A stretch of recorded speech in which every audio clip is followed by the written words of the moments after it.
আর আমি অনেক রকম পাস্তা বানাতে পারি। হেভি লাগছে।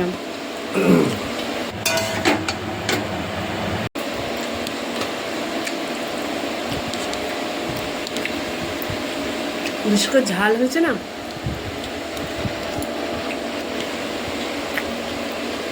ঝাল হয়েছে ভালো লাগছে। ডিম দিলে মনে হয় এত ভালো লাগতো না। ডিমের যে একটা গন্ধ আছে না, ওর সঙ্গে ভালো লাগে না।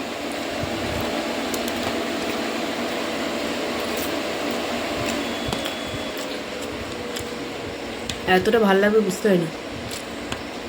বানিয়ে দেখতে হবে।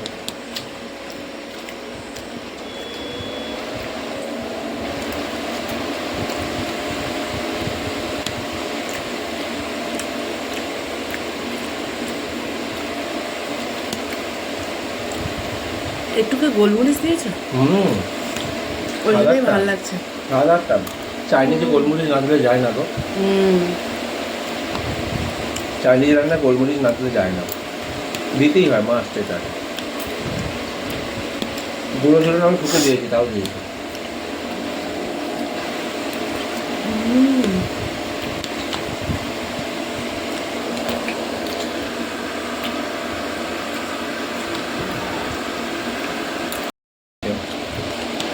একটু বিনস থাকলে ভালো হতো। বিনস, মটরশুঁটি। শীতের সবজি তো থাকলেই ভালো হয়। বিনসটা এখন নেই, বরবটিটা ছিল, কিন্তু বরবটিটা আবার রিসেন্ট শেষ হয়ে গেছে।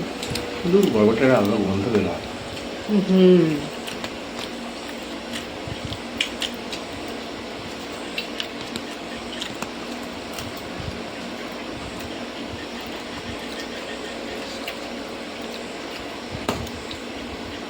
এটা চাইনিজ স্টাইলে হয়েছে, একটু সস দিতে হতো, টেনে গেছে। আলু দেওয়া যায়, চাইনারা আরও সস খায়। ভিনেগার দিয়ে নিয়মিতে। ভিনেগার দিলে কি হয়? ওই যে নুন মিষ্টি, টক মিষ্টির যে ব্যালেন্সটা ওরকম সুন্দর হয়।